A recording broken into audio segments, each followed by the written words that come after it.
Engin Bey yaklaşık olarak 3 yıl aşkındır horlama protezi kullanıyor. Engin Bey'den önce abisine yapmıştık. Bugün de kardeşine getirdi. Nereden geliyordunuz siz? Adıyaman'dan. Adıyaman'dan geldiler. Bugün kardeşine horlama protezi yapmaya başladık. Tabii ki kendisini görmüşken de soralım.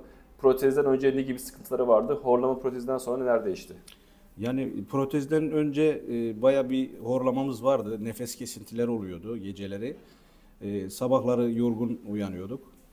Dinlenememe durumu vardı. İşte bu protez olayını Tuğrul Bey biz tavsiye üzerine geldik. Protezi yaptık ve kullandık. Gayet faydasını gördük.